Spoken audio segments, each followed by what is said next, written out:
भारत के इतिहास की सत्यता यह हमेशा एक बड़ा विवाद और रहस्य का मुद्दा रहा है। सनातनी उत्सव दिवाली के दिन बौद्धों ने दीप दानोत्सव मनाना चाहिए या नहीं, इस पर कुछ लोगों में वैचारिक भिन्नता नजर आ रही है।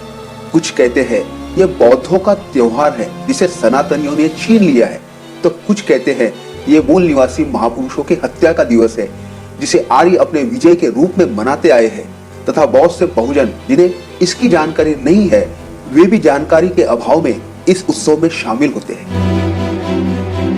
दोस्तों, ये वीडियो कई बौद्ध विद्वानों से चर्चा के बाद बनाया गया है। ये त्योहार बौद्धों का होने बाबत कुछ वाकया जो बताए जाते हैं वे इस प्रकार हैं। पहला, ज्ञान प्राप्ति के 7 वर्षों बाद कार्तिक अमावस्या के दिन भगवान बुद्ध जब कपिलवस्तु में वापस आए तो नगर आगमन पर वहां की प्रजा ने दीप जलाकर उनका स्वागत किया। तभी से दिवाली उत्सव शुरू हुआ। मगर बौद्ध ग्रंथों में या विशेष तौर पर डॉक्टर बाबा साहेब द्वारा भगवान बुद्ध पर लिखा हमारे लिए सबसे विश्वसनीय ग्रंथ बुद्धा एंड हिज धम्मा में इतनी बड़ी घटना का तिल मात्र भी उल्लेख न होना उस वाकया को झुठलाता है। वैसे भी भगवान बुद्ध दिन में अपने पिता से मिलने गए थे और राजा शुद्धोधन ने उन्हें दूर से ही देखकर पहचान लिया था। यह उल्लेख विशेष तौर पर ग्रंथ में है।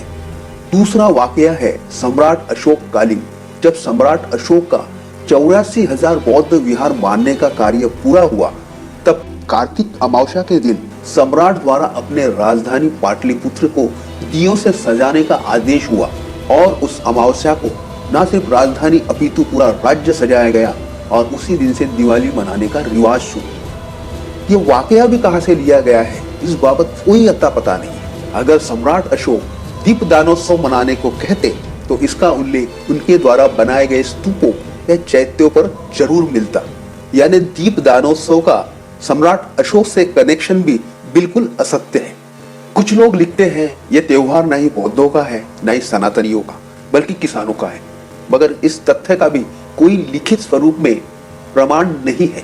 अब आते हैं लिखित तथ्यों पर या बुद्धि के विवेक पर। लिखित तथ्य ये कहते हैं कि इसी कार्तिक अमावस्या के दिन किसी न किसी काल में बहुजनों के राजाओं की या विद्वानों की जानबूझकर हत्याएं सनातनियों द्वारा की गई।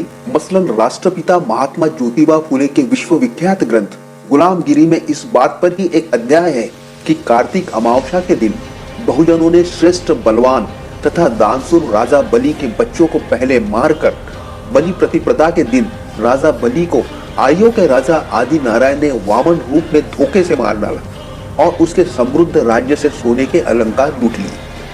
दूसरा, बौद्ध साहित्य में इस बात का जिक्र है कि तथागत बुद्ध के श्रावक संघ के विद्वान बनते भिक्खु महामोगलायन जिन्होंने बुद्ध धम्म के प्रचार में 44 साल दिए, जिन पर धम्म के संघ की धुरा थी, उन्हें इसी कार्तिक पूर्णिमा को चमत्कार दिखाने को कहा गया था। और जब उन्होंने इस तरह के चमत्कार बौद्ध धम्म में होने से इनकार किया तो इसीगल पर्वत पर उन्हें जिंदा जलाकर उनकी क्रूर हत्या की गई और उस रोज दीपक जलाकर उस हत्या का समर्थन कर उत्सव मनाया था। तीसरा, 10वें बौद्ध सम्राट बृहद्रथ मौर्य का भी धोखे से कार्तिक अमावस्या के दिन ही आर्य सेनापति पुष्पमित्र शुंग ने कत्ल किया और बौद्ध विहारों को जलाकर तथा बौद्ध भिक्षुओं की हत्या करके दिए जलाए गए थे। सारे हमारे पूर्वजों ने इस दिन को काला दिन कहा है। अब 4-5 सालों से नया शगुफा आया है, दीप दानोत्सव।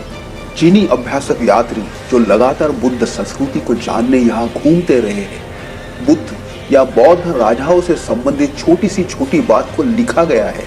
उन्होंने इस संबंध में इस त्योहार के बारे में कुछ भी वर्णित नहीं किया। यह सिद्ध करता है कि दीप दानोत्सव नामक कोई भी त्योहार बौद्धों में नहीं था।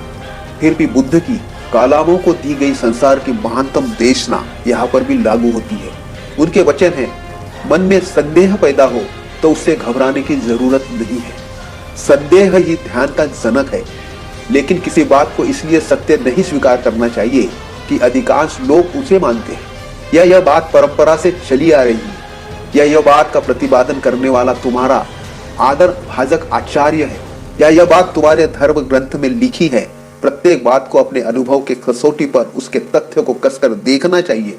अगर दिल और दिमाग को लगता है इस बात में सत्य है और यह बात करने से आत्महित होगा, दूसरों का भी हित होगा, तो उसे सही स्वीकार करना चाहिए, उसे सत्य मानना चाहिए और आचरण में लाना चाहिए। जो बात बेकार की बहस में उलझाती है उससे दूर रहना चाहिए।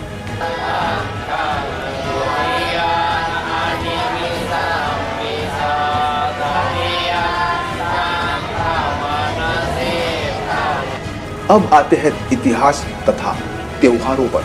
वैसे भी ऐतिहासिक सत्यता की पुष्टि सिर्फ भगवान बुद्ध के काल से शुरू होती है, क्योंकि उनसे जुड़ी सारी बातें अवशेषों के रूप में और उन अवशेषों पर लिखे गए तथ्यों के आधार पर आज भी जिंदा है। बाकी सब मिलावट है या अतिरंजित है। राजा बलि के मारे जाने के बाद से ही आर्यों के इस भूमि पर आगमन और अतिक्रमण की कहानी शुरू होती है, और यह अतिक्रमण हर क्षेत्र में, चाहे कला हो या खेती या फिर भाषा, उन्होंने यहाँ के मूल निवासियों को अपने से कनिष्ठ रखने के लिए असुर कहना शुरू किया और अपने आप को देव, और तभी से देवताओं की, वेद पुराणों की और युगों की कहानी शुरू हुई। उन पुस्तकी देवताओं के रंग रूप का कोई अता पता न होने से बुद्ध के रूप को ही उपयोग में लाया गया, यह भी एक सत्य है। बुद्ध के तत्व सनातनियों के 180 डिग्री विरुद्ध होने के बावजूद भी उन्हें ईश्वर का 9वां अवतार बताया गया। अगर बुद्ध का इतिहास जगह जगह नहीं लिखा होता या विदेशों से खास तौर पर चीन के अभ्यासक अगर यहाँ आकर उन्होंने अपने अनुभव नहीं लिखे होते तो शायद मौर्यों का इतिहास भी सनातनी इतिहास बताकर दबाया गया होता। क्योंकि जब भी हम चंद्रगुप्त मौर्य का इतिहास जानने की कोशिश करते हैं, चंद्रगुप्त से ज्यादा चाणक्य ही महिमा मंडित दिखता है। अगर उन्हें मौका मिलता तो सम्राट अशोक को भी सनातनी धर्म का कहकर उसकी योग्यता के पीछे भी किसी चाणक्य को ही रखा जाता। मगर सम्राट अशोक ने अपने काल में ना ही किसी पुरोहित की सुनी, ना ही किसी देवता पर विश्वास रखा, बल्कि उन्होंने हर जगह बुद्ध के धर्म को ही प्राथमिकता देकर भारतीय बौद्ध संस्कृति की निशानी के तौर पर विशाल स्तूप और स्तंभ बनवाकर भारतीय संस्कृति को दुनिया में अजरामर करवा दिया। उनके जमाने में ही यह देश सोने की चिड़िया के नाम से विख्यात हुआ, और उस काल में जो भी यहाँ आते रहे वे यहाँ पर युद्ध करने नहीं बल्कि यहाँ से बुद्ध की शिक्षा लेकर जाते रहे। निश्चित ही ऐसे वक्त भारत भूमि में त्योहारों की बाढ़ होगी, क्योंकि जहाँ शांति होती है वही सभ्यता और संस्कृति भी अपने चरम पर होती है। राजा बलि को जिस तरह धोखे से मारा गया, उसी तरह सनातनियों ने मौर्य वंश के बौद्ध सम्राट बृहद्रथ को भी धोखे से मारकर सारी सत्ता सनातनियों ने अपने हाथ में ले ली। उसी काल में असमानता और वर्णवाद, जिसे मनवाद भी कहा जाता है, उसका बोलबाला बढ़ा और देश में एक सम्राट की सत्ता की जगह जातियों के राजाओं की बाढ़ आई, जिस कारण कला या सांस्कृतिक क्षेत्र में कोई बड़ी उपलब्धि नहीं हो पाई। अलेक्जेंडर से लेकर बाहरी योद्धाओं ने उसी फूट और अराजकता का फायदा उठाकर एक के बाद एक आक्रमण किए और यहाँ के जातियों में बटे शासनकर्ताओं को कभी चैन से नहीं रहने दिया। सनातनियों का जादू यहाँ के बहुजनों पर तो चल गया था, मगर मुसलमान और भारत से आए हमलावरों पर वे नहीं चला सके। तब प्रश्न पड़ा, अब क्या करें? एक तरफ धर्म के नाम पर बहुजनों पर अपनी हुकूमत बचाना था, तो दूसरी तरफ विदेशी आक्रांताओं से भी बचना था।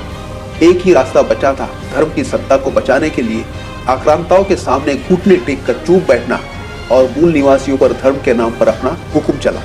यानी दोनों तरफ से सेफ गेम सनातनियों द्वारा खेला गया। जैसे ही विदेशी आक्रांताओं ने यहाँ पर अपना बस्तान बसाया, उन्होंने अपनी संस्कृति यहाँ के लोगों पर लादना भी शुरू किया। जातियों के नाम पर गुलामी झेल रहे कई बहुजन इससे खासे आकर्षित हुए और उनके धर्म में जाने लगे। मंगोलों से लेकर अरबियों ने, फारसियों ने, मुगलों ने, यहाँ तक अंग्रेजों ने भी अपनी संस्कृति को यहाँ पर स्थापित किया। उनकी इमारतें, उनका खान पान, कला, पहनावा और त्योहार, ये सब यहाँ पर प्रसिद्ध होने लगे। तब इस सांस्कृतिक अतिक्रमण से बचने का एक ही मार्ग था, अपनी खुद की संस्कृति, जो जातियों में विभाजित यहाँ का समाज कभी बना ही नहीं पाया था। सांस्कृतिक संक्रमण के इस काल में एक तरफ थी विदेशी आक्रांताओं की संस्कृति, तो दूसरी तरफ सनातनियों के खाली हाथ। और यही वक्त था जब सनातनियों को संस्कृति की जरूरत पड़ी और इसी संक्रमित काल में बुद्ध विहारों को खंडित कर मंदिरों का निर्माण हुआ। धर्म के प्रचार के लिए माइथोलॉजिकल पुस्तकों को लिखा गया या उनमें बदलाव किया गया। जिन बौद्धों ने उनकी मान्यताओं को नहीं माना या जो बौद्ध ही रहना चाहते थे, वे अछूत कहलाए और यहीं से बौद्धों के द्वेष और उनके त्योहार, विहार, कला और संस्कृति पर अतिक्रमण का दौर चला। और जब धर्म की आवश्यकता पड़ी तो सनातनियों ने मूल निवासियों को मुसलमानों के दिए शब्द हिंदू से जोड़ दिया, मगर वे खुद सनातनी आर्य ही बनी रहे। सनातनियों ने पुस्तकी पात्रों को प्रसिद्ध करने के लिए लगातार तथाकथित संतों द्वारा या कथावाचकों के माध्यम से या नाटकों द्वारा वे लगातार पब्लिसिटी करते रहे, ताकि यहाँ के लोग अपनी असल संस्कृति को हमेशा के लिए भूल जाए। जैसे जैसे शिक्षा गांव देहात तक पहुंची है, लोगों की आंखें खुल रही है। आज अनेक मूल निवासी कहते हैं रावण उनका देवता था, जिसे सनातनियों ने कथा में दानव बताकर क्रूर राक्षस सी उसकी प्रतिमा बना डाली। उसी तरह महिषासुर को भी कई लोग पूजते हैं।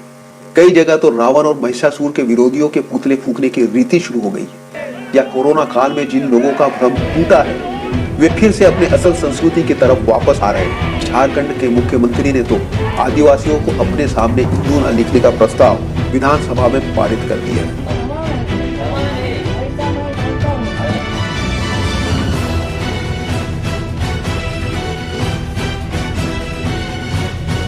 धन्यवाद दोस्तों। जय भीम, नमो बुद्धाय।